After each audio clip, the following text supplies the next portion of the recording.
School শুরু হয়েছে তার ঠিক 15 মিনিট লেট করেছে। আর যে আমাদের গল্পের নায়িকা দরজার সামনে ঢোকার অনুমতি জানাতেই টিচার ধমক দিয়ে বললেন, কটা বাজে আর তুমি এখন আসছো? এটা কোনো সময় হলো স্কুলে আসার? এমনিতেই অনেক লেট করে ফেলেছো, ওখানে দাঁড়িয়ে সময় নষ্ট না করে ভিতরে এসো। তুমি তো এমন করো না। আর চুপচাপ ভিতরে প্রবেশ করতেই সানহা তাকে ডাক দিয়ে বলল, আর এখানে আয়, আমার পাশে বস। সানহা তার খুব ভালো বন্ধু, যে সবটাই লক্ষ্য করলো, যে এই গল্পের নায়ক, যে কিনা আর কি সেই ছোট্ট থেকে ভালোবাসে, কিন্তু জানিয়ে উঠতে পারেনি এখনো তার ভালোবাসার কথা। আর একটি দুরন্ত এবং বাচ্চা স্বভাবের মেয়ে, যে কিনা একটু একটু কথায় খুব হার্ড হয়। টিচারের এই বকুনিতে সে প্রচণ্ড হার্ড হয়ে গিয়েছে। টিফিন টাইম শুরু হতেই সানহা তাকে ডাক দিয়ে বলল, আর চ, বাইরে চ। কিন্তু সে মন খারাপ করে বলল, তুই যা সানহা, আমি যাব না। সানহা বলল, কি হয়েছে বলতো তোর? আশা থেকে দেখছি তুই এমন করেই বসে আছিস। তুই কি টিচারের কথাটাই মনে করে রয়েছিস? দেখ, ওসব মনে রাখিস না। আমার ভালো লাগছে না সানহা, তুই যা, আমি যাব না। তুই টিফিন করবি না? টিফিনটাও তো করিসনি, বাইরেও যাবি না বলছিস। তুই এখানে থেকে কি করবি বল? একটু চ, নাহলে টিফিন করে নে এখানে বসে। আমি কিচ্ছু খাবো না, আর বাইরেও যাব না, তুই যা, আমার ভালো লাগছে না। যে বাইরে থেকে সবটাই লক্ষ্য করলো, সে বাইরে থেকে সানহাকে ইশারা দিয়ে ডাকলো। সানহা আসতেই যে তার হাতে একটি চকলেট দিয়ে বলল, এটা নে সানহা, আর কি গিয়ে দে, এটা ওর ফেভারিট চকলেট। সানহাও আর কি গিয়ে সেই চকলেটটি দিয়ে দিল, আর খুশি হয়ে গেল। বাইরে থেকে এইসব দেখে যেও খুব খুশি হয়ে গেল। সে একদম পারে না আর কে এইভাবে কষ্টে দেখতে, একটু কষ্টে সে আর কি দেখতে চায় না। স্কুল ছুটি হতে সবাই সবার বাড়ি চলে গেল। যে বাড়ি গিয়েও আরের কথাই ভাবছিল, তার এই ছোট ছোট হাসি পাগলামি, এইগুলোই তো তাকে মুগ্ধ করেছিল। হঠাৎ তার রুমে তার মা আসলেন। তিনি বললেন, যে এত মন দিয়ে কি ভাবছো বলো তো আরের কথা? বাড়িতে সবাই জানে যে আর কি কতটা ভালোবাসে। আসলে এই ঘটনা জানতে গেলে আমাদের তাদের ছোটবেলার ঘটনাটি বলতেই হয়। আর যখন মাত্র 4 বছর, যে বয়স তখন 10, সেই ছোট্ট একটি মেয়েকে দেখে তার প্রথম ভালো লাগা। আরের মা জ্যোতি এবং জের মা রেনু, তাদের খুব ভালো বর্নিং। জের বাবা একজন উকিল, আর আরের বাবা একজন ডক্টর।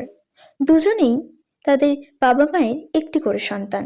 দুটো ফ্যামিলির খুব ভালো বর্নিং, তাই প্রায়শই আর যে একসাথেই থাকতো, একসাথে খেলাধুলা, একসাথেই টাইম স্পেন্ড করতো। যে খুব জেদি এবং প্রচণ্ড রাগী একটি ছেলে, কারোর কথা শুনতো না, অবাধ্য ছিল একমাত্র আরের ছাড়া। হঠাৎ একদিন অন্য একটি ছেলের সাথে আর কি খেলতে দেখলো, যে তার তো রাগে মাথা ফেটে যাওয়া অবস্থা হয়ে গেল।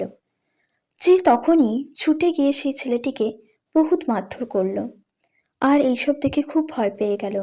কেউ তাকে ছাড়াতে পারল না। হঠাৎ আর ভয় পেয়ে জেকেই জড়িয়ে ধরল। সঙ্গে সঙ্গে আর স্পর্শে যে শান্ত হয়ে গেল।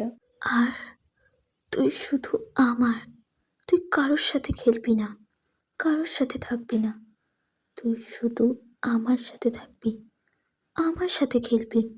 আমি পারবো না তোকে অন্য কারোর সাথে দেখতে। তারপর থেকেই তারা দুই ফ্যামিলি ঠিক করেছে যে অন্য কারোর সাথে আর কি দেখলে মেরেই ফেলবে তাকে। তাই তাদের বিয়ে ঠিক করে রেখেছেন তারা, কিন্তু এই কথাটা তারা তাদের ছেলে মেয়েদের জানাননি। দিনটি ভ্যালেন্টাইন্স ডে, আর সেই দিন তাদের টিফিন পিরিয়ডে আরের ফ্রেন্ডসরা কিছু অ্যাডাল্টদের মতো কথা বলছিল। তাদের মধ্যে এটা খুবই স্বাভাবিক, তারা সবাই এখানে 18+। কিন্তু আর এই কথাগুলোর খুবই আনকমফোর্টেবল ফিল করলো। তার ভালো লাগছে না, মাথা ঘুরছে, বমি বমি পাচ্ছে, নিঃশ্বাস বন্ধ হয়ে আসছে। সে বুঝতে পারছে না সে কী করবে। সে ওখান থেকে উঠেই চলে গেল, এমনকি সে ছুটি নিয়ে বাড়িও চলে গেল। সানহা বুঝতে পারলো আর এত কিছু সহ্য করতে পারেনি, আর হবে নাই বা কেন। তার মধ্যে এখনো বাচ্চা ভাবটা যায়নি, আর তার বন্ধুরা যা ডিটেলসে বলেছে ওর জন্য এটাই স্বাভাবিক। কিন্তু আর এখন কি করবে? সে পারছে না অন্য কাজে মন দিতে, পারছে না রেস্ট নিতে। তার মাথায় সেই একই চিন্তা, আর সে ভেবে চলেছে, আচ্ছা আমাকে ওকে বিয়ে দিয়ে দেবে। আমি এই যন্ত্রণা সহ্য করতে পারবো না। না, না, না, আমি বিয়ে করব না। আর সেই একই অস্বস্তি। সে দৌড়ে তার মায়ের কাছে গিয়ে জিজ্ঞাসা করল, আচ্ছা মা, তুমি কি আমাকে বিয়ে দিয়ে দেবে? তার মা বলল, হঠাৎ এমন প্রশ্ন? বিয়ে তো সবাই করে। কেন, তুই কি করবি? মা, আমি বিয়ে করব না। আমি কিন্তু কোনো দিন বিয়ে করব না। আর যদি তুমি আমার বিয়ের কথা ভেবেছ, আমি কিন্তু এই বাড়ি ছেড়ে চলে যাব। হঠাৎ এমন প্রশ্ন করছিস আর এমন রেগে কেন যাচ্ছিস? কি হয়েছে বলতো তোর? স্কুল থেকে আসার পর থেকে দেখছি তোর মুড অফ হয়ে আছে। স্কুলে কিছু হয়েছে? আমার কারোর সাথে কিছু হয়নি। তুমি আমাকে বলো আমার বিয়ে দেবে না তো? আমি কিন্তু বিয়ে করব না মা। তুমি যদি আমার বিয়ে দাও, আমি কিন্তু যেখানে খুশি সেখানে চলে যাব। আমি থাকবো না বাড়িতে। আরে আর শোন, আর খেয়ে যা, আর শোন কি হয়েছে? আরির মা তো চিন্তায় পড়ে গেল। সে চিন্তায় সানহাকে কল করলো। সানহাকে কল করে তিনি সবটাই বললেন। সানহাকে তিনি জিজ্ঞাসা করলেন, সানহা, আরে কি হয়েছে বলো তো? তোমাদের কি ঝামেলা হয়েছে? সানহা সবটাই বুঝতে পারল।